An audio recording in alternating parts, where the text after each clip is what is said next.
welcome back to my channel. In this video, we'll learn about two important concepts of biological oxidation, that is oxidative phosphorylation and substrate level phosphorylation. And here you can notice the diagrammic presentation of electron transport chain that actually occurs at the site of inner membrane of the mitochondria. And the electron transfer that occurs in inner mitochondrial membrane involves four complexes, and the electron transfer, that is a pair of electrons will be transferred either from substrate to molecular oxygen so as to produce water, or the pair of electron may be transferred from succinate to molecular oxygen so as to produce water. So you can notice in electron transport chain, as electrons were passed down from either substrate or succinate to molecular oxygen in producing water, we are observing the releasing of energy at complex 1, at complex 3 as well as at complex 4, which can be explained or which can be justified by noticing the pumping of protons at respective stages. And the release of energy is not happening at all the stages. It's happening only at particular stages, right?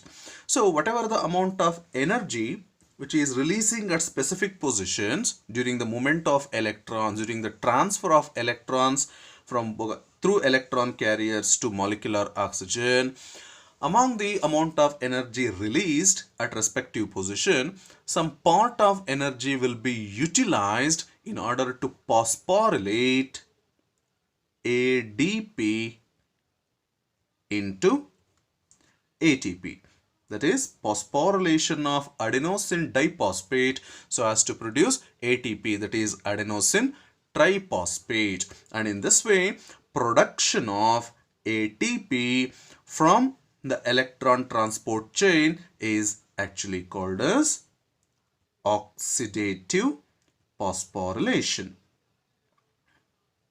Oxidative phosphorylation. That is the simple meaning of the term oxidative phosphorylation. That means production of ATP, the process of production of ATP in connecting with electron transport chain is called as oxidative phosphorylation. So why we are calling this as oxidative phosphorylation? It means here the energy is releasing at various positions due to simultaneous oxidation and reduction of the electron carriers due to movement of electrons through various electron carriers, as well as here we are making the electrons to come out from the substrate. We are oxidizing the substrate molecule or succinate so as to donate the electrons to molecular oxygen so as to produce water. Means if in any process the electrons are released from a system, means obviously we used to call the process as oxidation, and the production of ATP needs the energy, and that energy is coming from the oxidation of the substrate or succinate. So since the energy is coming from in this way, we are calling the production of ATP in electron transport chain as oxidative phosphorylation. So once again, let me tell you the simplest way of defining the term oxidative phosphorylation. That is, it is the process of production of ATP, or it is the process of phosphorylation of ADP to produce ATP in electron transport chain is called as oxidative phosphorylation. Okay, and that's the simplest definition we can give for the term oxidative phosphorylation.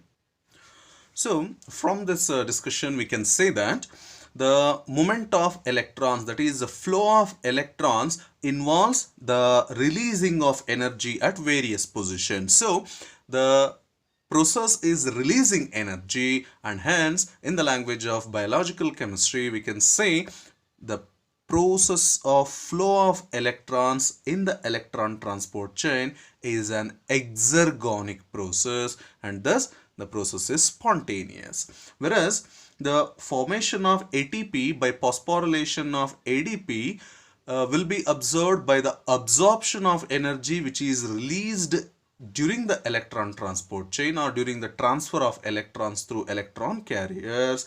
So the process is exergonic, means it is not a spontaneous one, it is non-spontaneous, means which will occur only with the supply of energy.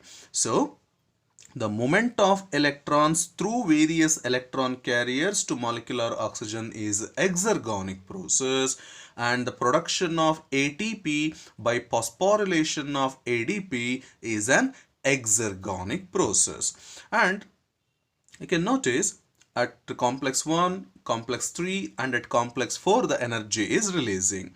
But the production of ATP or the phosphorylation of ADP will be brought about only with the help of an enzyme complex which is called as ATP synthetase. This is the enzyme complex which is used in production or used in phosphorylation of ADP so as to produce ATP. So with the help of ATP synthetase enzyme, phosphorylation of ADP will happen so as to produce ATP. And again this production of ATP will occur in inner mitochondrial membrane only, because we are telling that the production of ATP is observing in the electron transport chain. And as we said, the production of ATP requires some amount of energy which is released at specific positions. So among the amount of energy released, as we said, only a part of energy will be utilized for the phosphorylation of ADP so as to produce ATP. So what will happen to the remaining amount of energy then? The remaining amount of energy will be released in the form of heat. And we said only at specific positions the energy will release in the electron transport chain, and at that particular stage or at that particular site only the production of ATP will take place. And those sites at which the phosphorylation of ADP will happen so as to produce ATP, they are called as sites of phosphorylation. The positions at which the phosphorylation of ADP will happen is called as sites of phosphorylation. Sites of phosphorylation. The positions are the stages at which phosphorylation of ADP will occur to produce ATP is called as sites of phosphorylation. And the amount of ATP that is produced during the electron transport chain will be expressed in the form of proton oxygen ratio, simply called PO ratio. So what is meant by PO ratio? It is, we can say in a simple way, that the number of moles of phosphate that is used per gram atom of oxygen atom in electron transport chain. Means here you can notice we are having one oxygen atom because we are taking half O2 which is in need of 2 electrons so as to convert into O2 minus, which again combines with 2H plus to convert into H2O, right? So in receiving 2 electrons by one oxygen atom, how much of energy is going to release and how many phosphate molecules, that is inorganic phosphate, will be consumed so as to phosphorylate ADP to produce ATP is called as PO ratio. So the number of moles of phosphate used per gram atom of the oxygen is called as proton oxygen ratio. And we said in order to release the energy, the energy will be released in electron transport chain due to successive oxidation and reduction of the various electron carriers. And now we shall see the sequential oxidation and reduction of the various electron carriers as well as the sites of ATP synthesis so as to calculate the number of ATP molecules that are going to produce when the electron transferred from substrate or when electrons are transferred from succinate. The electron transfer will occur either from substrate or from the succinate molecule. and now we shall see the sequence of oxidation and reduction and the sites of ATP synthesis in the electron transfer chain. So firstly, we shall consider the electron transfer from substrate. So firstly, the substrate molecule will lose the electron so as to undergo oxidation. That means first the substrate molecule will be in the reduced form. So from the reduced form of the substrate, the electron and proton will be received by the electron carrier, that is NAD+. So by receiving the electrons or by losing the electrons to NAD+, the reduced form of substrate will get changes to the oxidized form of substrate. Okay, so by receiving the electrons and protons, NAD+ will get reduces to produce NADH, that is reduced coenzyme NAD+. And from NADH, the electron will be received by another electron carrier, that is the coenzyme FMN, that is flavin mononucleotide. So flavin mononucleotide receives the electrons from NADH and makes it to go back to the state NAD+ once again, which will take electrons from another substrate molecule to proceed further. So by receiving protons and electrons from NADH, FMN will get changes to the reduced form, that is FMNH2. And from FMNH2, the electrons will be taken by the coenzyme Q, that is ubiquinone. So by receiving the electrons from FMNH2, the coenzyme Q will turns FMNH2 to FMN once again. So by taking that electron, the coenzyme Q will changes to its reduced form, that is COQH2, that is coenzyme Q in its reduced form, that is in the form of quinine. So this is the electron transfer that actually occurs in complex 1 of the electron transfer chain. So here we said at complex 1, due to electron transfer, there occurs a release of 12 kilocalories of energy. And by using a part of that energy, phosphorylation of ADP will occur, and that finally results in the production of adenosine triphosphate, that is ATP. And this is the first ATP molecule which will be produced at the stage of complex 1 in electron transport chain. Okay, and from the reduced form of coenzyme Q, the electron will be received further by cytochrome B, and there will be utilization of 2 cytochrome B, and cytochrome B will be containing both oxidized as well as reduced form of the iron. So from the reduced form of the coenzyme Q, the cytochrome C or cytochrome B will receive the electron, that is Fe3 plus will pick the electron so as to reduce to the form of Fe2 plus, so that the reduced form of coenzyme will changes to once again coenzyme Q. So from the cytochrome B, the next electron receival will be from cytochrome C1. Once again, there will be 2 cytochrome C1 will be utilized, and this is also contain both reduced as well as the oxidized form of the iron.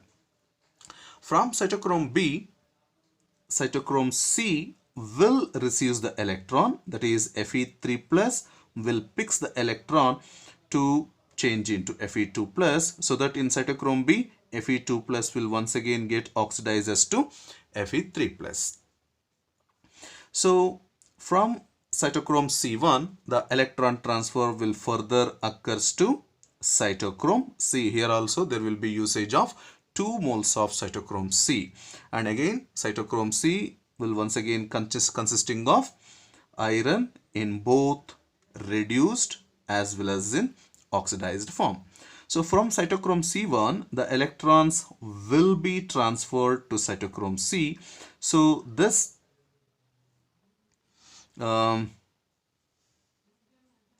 Fe2 plus will lose the electron to Fe3 plus of cytochrome C so as to produce Fe2 plus. So Fe2 plus will once again get changes to Fe3 plus. And here, when the electrons get transferred from cytochrome B to cytochrome C1, that is in complex 3, there occurs release of 10 kilocalories of energy. So by using a part of that energy, once again phosphorylation of ADP will take place, and thus results in the formation of ATP. This is the second ATP molecule which will be produced. So, and from cytochrome C, the electrons will get transfer.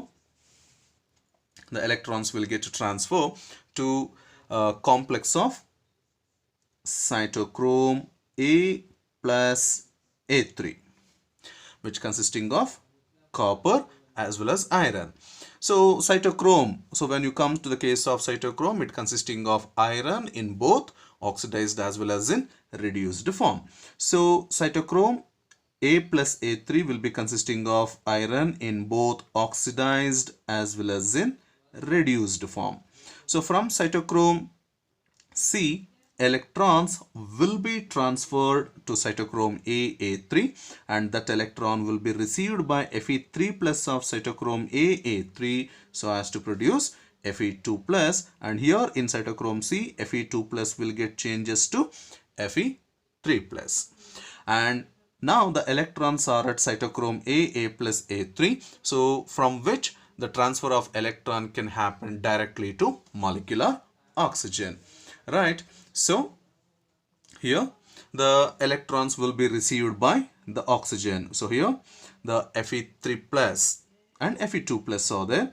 So in case of cytochrome A plus A3, Fe3 plus have been changed to Fe2 plus by receiving of 2 electrons, and those 2 electrons will be accepted by gram atom of oxygen with the 2 H plus ions.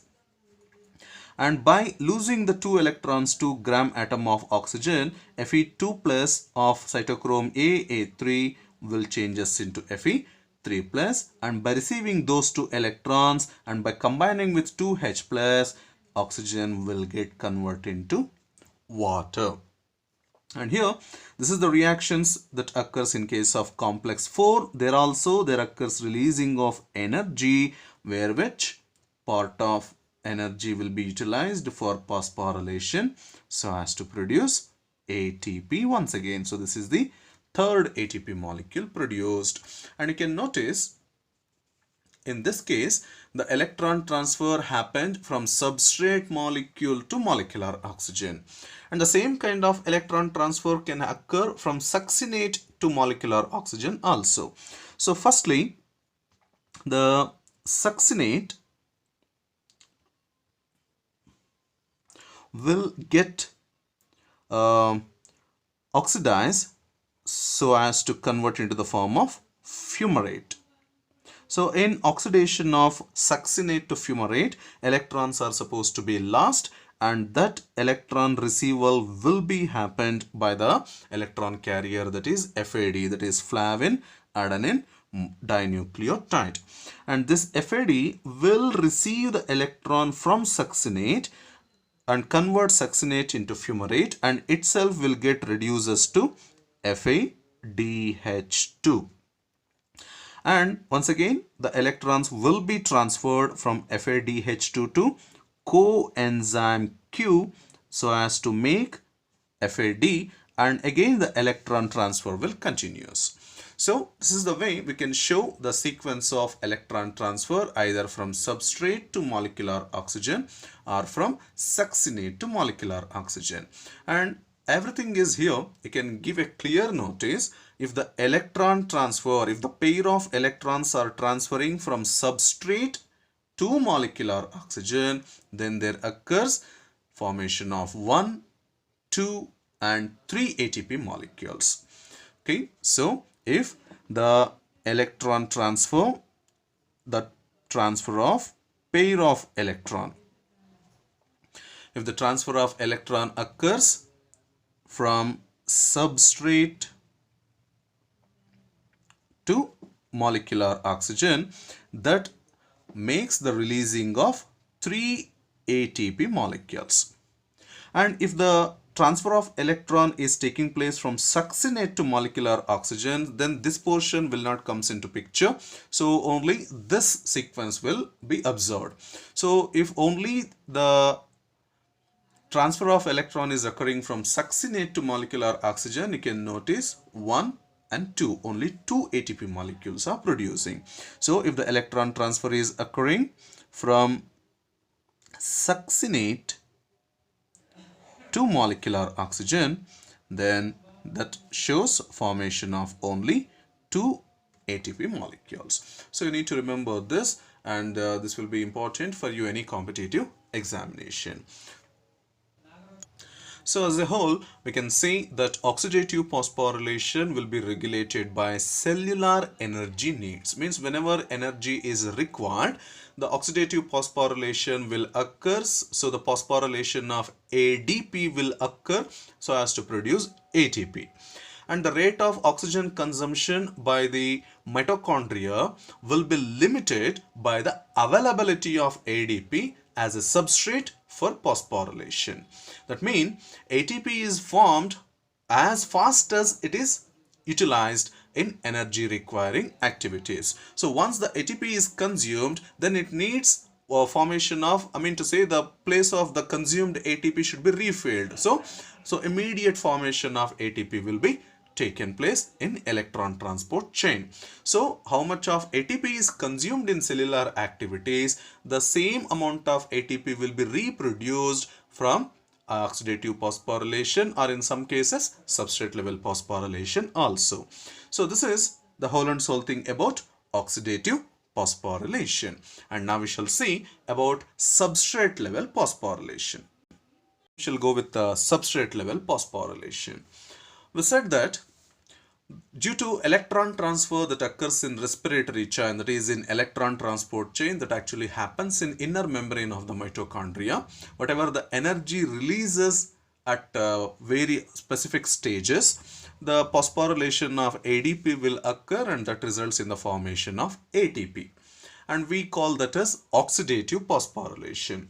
And in living cells, synthesis of ATP can occur through a mechanism other than through oxidative phosphorylation also, and that is actually nothing but substrate level phosphorylation. But what happens in substrate level phosphorylation? That is a major question that comes to our mind. So in living systems, you will be encountered with a high energy metabolic intermediates which will be having a capability to donate the free energy which is necessary for the synthesis of ATP just by phosphorylation of ADP. So instead of taking energy from electron transport chain, certain metabolic intermediates will donate the energy to the ADP in order to undergo phosphorylation, where that metabolic intermediates will be considered as substrate molecule, and hence we are calling the process as substrate level phosphorylation. So if you want to define the thing, substrate level phosphorylation, the process of production of ATP by transfer of energy from the high energy metabolic intermediates will be called as substrate level phosphorylation. So I repeat once again, the process of production of ATP by receiving the energy from a high energy metabolic intermediates will be called as substrate level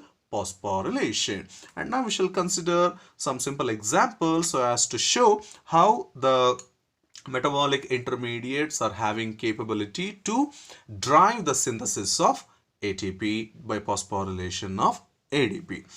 We shall consider the high energy compounds such as phosphoenol pyruvate, so which is having the structure in this way: CH2, COO minus, O, P, double bond O, O minus, O minus. So this is the simplest way of writing the phosphoenol pyruvate. So when this phosphoenol pyruvate, which is a high energy metabolic intermediate, when this comes in contact with ADP, that is adenosine diphosphate, and the reaction will be catalyzed with the presence of a cofactor, that is Mg2 plus. So phosphoenol pyruvate will contribute the phosphate or inorganic phosphate to the ADP so as to make it ATP, that is adenosine triphosphate, and that results in the formation of, that is phosphoenol pyruvate. Phosphoenol pyruvate will get changes into pyruvate. So CH3, C double bond O, COO minus. So you'll be getting pyruvate. So this is the one of the simplest example we can give for substrate level phosphorylation. Phosphoenol pyruvate will transfer the phosphate unit to the ADP so as to produce ATP. And an example for substrate level phosphorylation, which is another high energy metabolic intermediate. So wherein the first and third positions have been phosphorylated. So this is 1,3 diphosphoglycerate.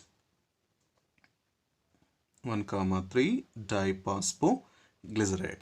This is the second example for high energy metabolic intermediate, which will drive the synthesis of ADP by transferring of energy just by contributing one of the phosphate unit, and again the reaction will occur in presence of a suitable intermediate cofactor which catalyzes or which increases the activity of the phosphorylation. So ADP will receive one of the phosphate groups so as to produce ATP, that is adenosine triphosphate, and 1,3 diphosphoglycerate, by losing one phosphate unit to ADP, will retain only one phosphate unit. So we will be getting COO minus, CHOH, and CH2O, P double bond O, O minus, O minus. This will be the final product. So here we are having 1,3 diphosphoglycerate.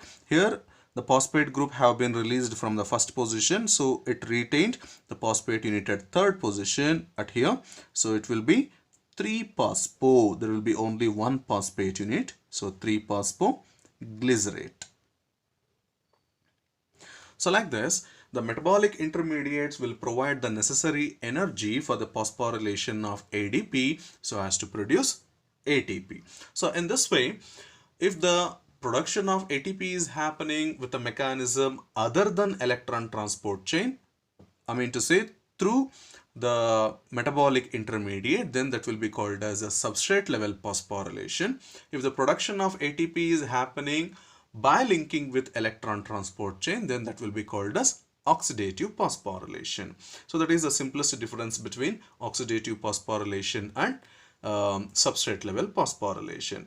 So in case of oxidative phosphorylation, we have seen that, so when substrate molecule is taken as electron donor to the molecular oxygen, then there occurs production of 3 ATP molecules. But there we have observed that first case, the electron receival is actually happened in production of NADH, and from NADH the electron transfer was happened to other electron carriers. So we can say that each NADH unit is equivalent to 3 ATP molecules, and each succinate molecule will be equivalent to 2 ATP molecules. That means from succinate, the electron receival was actually happened for FAD, that is flavin adenine dinucleotide. So FAD is first changed to FADH2. So if you have considered the reduced form of coenzyme, NADH is equivalent to 3 ATP molecule, and from succinate the electrons were actually transferred to form FADH2 at first case. So each unit of reduced coenzyme FADH is equivalent to 2 ATP molecules. So 1 NADH is equivalent to 3 ATP molecules and 1 FADH2 is equivalent to 2 ATP molecules. So do remember this equivalence that will be useful for any competitive examinations. And that's all the overall about oxidative phosphorylation and substrate level phosphorylation.